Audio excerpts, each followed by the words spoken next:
The sun was bright and hazy in the west. Dodong and Teang were happily chasing across beautiful, lush greenery fields, expressing their love with each other.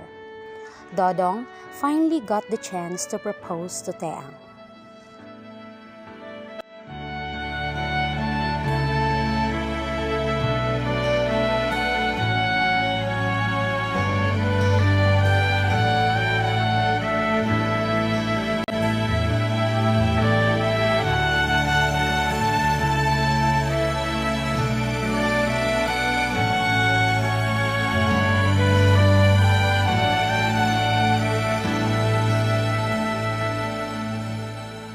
Teang, I have to tell you something. What is that, Dodong? Will you marry me? Yes, Dodong!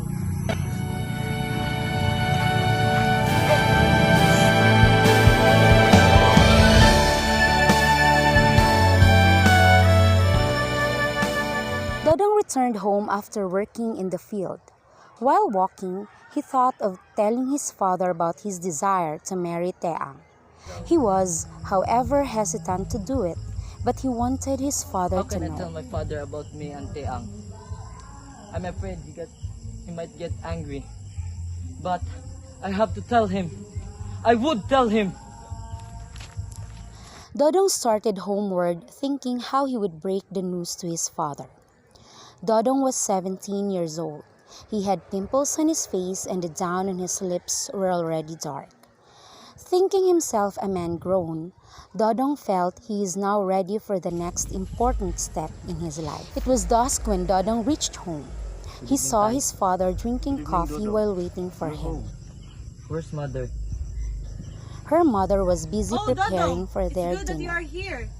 Come and let's eat. I know that you are tired. Your plate? What's for the dinner, Nay? Oh, I have here your favorite. Oh wow, Pancit. pancit. This one is my favorite, darling. Oh, there's kamote. My God. Okay, let's eat. So, how's your work?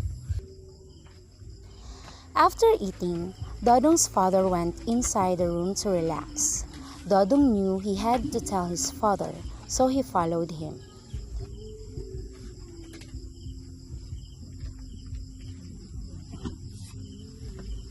Oh, Dodong, what's the problem?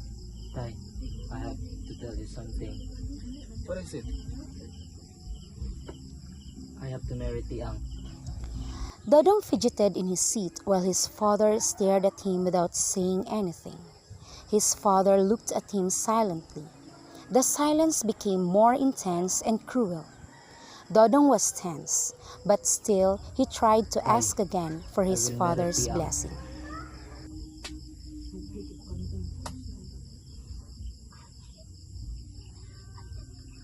I asked her to marry me, and she said yes.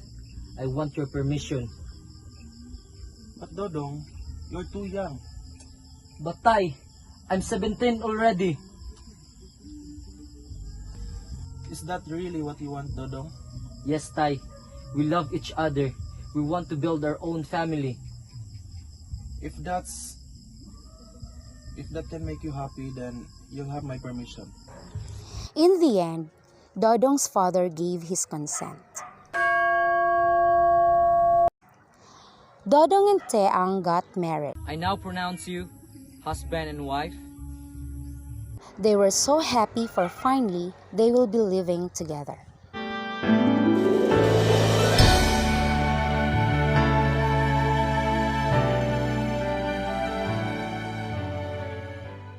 After a year, Teang was giving birth to their first child, Glass. Dodong stood outside their house sweating profusely. He was hearing Teang's screams that chilled his blood. He did not want her to scream like that. Dodong figured out that in a few moments, he would be a father already.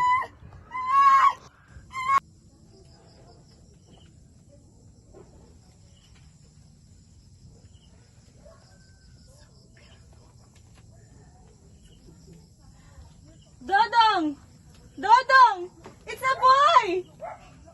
Dodong rushed into the room and happily carried his child. Then, Dodong sat alongside Teang, who was sound asleep on the papag. Then, he heard a tiny voice that clearly pierced him. He was very happy.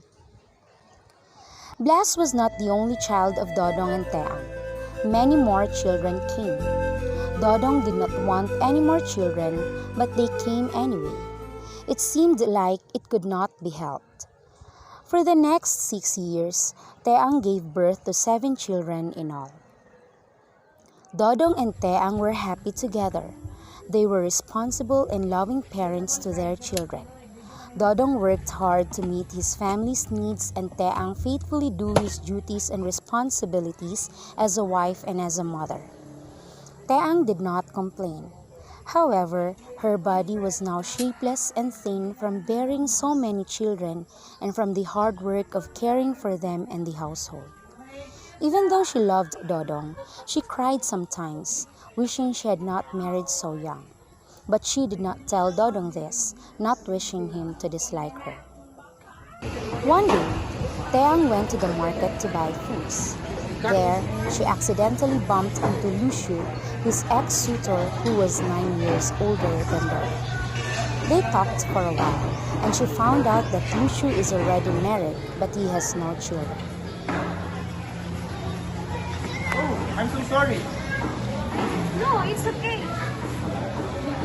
Yang! Is that you, Lucio? Yes, it's me. It's been a while. How are you? I'm fine. How about you? I'm okay. Where's Dodo? Dudong is in the farm. By the way, are you married? Yes, I'm married, but sad to say that we still don't have a child. Oh, I see. I think it's okay, Lucio. It's not the right time to have a child. I guess it's so, yeah. By the way, Lucio, I have to go now because I have a lot of things to do. Right. It's nice to see you again. Nice to see you, Tiang. Bye. When Teang returned home, there were so many work to be done. Cooking, laundry, cleaning the house, and taking care of children.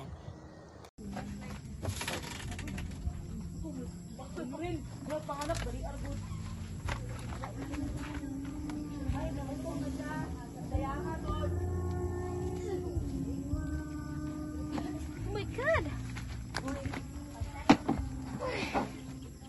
Teang, who was tired and exhausted, suddenly remembered Luciu, his wealthy ex-suitor. Then, she had a wild imagination of herself. Lucio?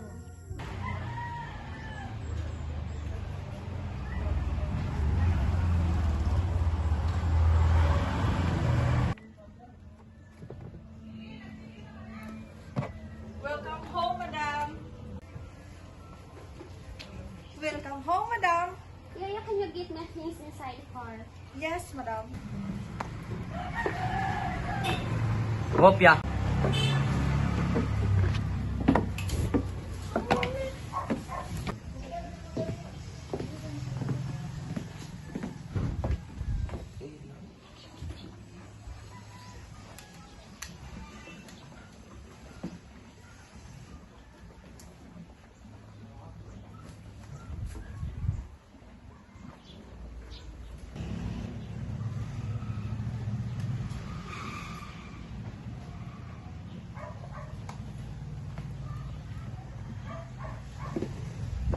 But Teang realized that she loves Dodong and she had no regrets of choosing him even though life had made her old and ugly. One night, Dodong went outside and contemplated about his life. He stood in the moonlight, tired and querulous. He was wondering why life did not fulfill all of youth's dreams, why it was forsaken after love. Dodong was unable to find the answer. Perhaps the question was not meant to be answered. It must be so in order for youth to be youth. Youth must be dreamfully sweet. Dodong returned to the house humiliated by himself. When Dodong's eldest child, Blas, turned 18, he fell in love with Tena. He wanted to marry Tena and spend his life with her. Tena, wait. What is it? Tena, my beloved, Will you marry me? Yes, Blas.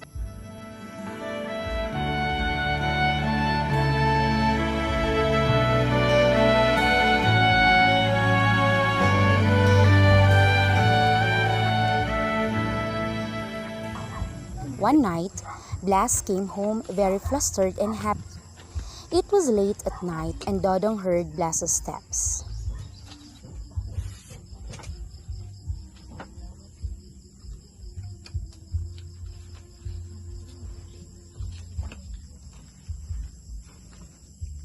Cut. Blas, it's already late. Where have you been? Good evening, Tatay. Tatay, I have to tell you something. What's that? I want to marry Tena. Blas, are you sure with your decision? Yes, Tatay. Is that really what you want? Yes, Tatay. I want to marry Tena. I want to be with her and I want to ask your permission.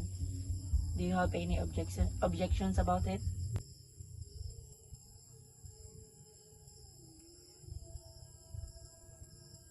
Dodong was speechless. Deep inside, he didn't want Blas to marry at such a young age. Dodong did not want him to make the same mistake he did before. However, he was helpless and could not do anything. Dodong looked wistfully at his young son. Finally, he gave his consent, but he felt extremely sad and sorry for his son. Dodong realized that what happened to him before also happened to his son, Blas now. History repeats itself. Dodong realized that he was dealing with youth and love, and they will triumph over this situation. After that comes real life.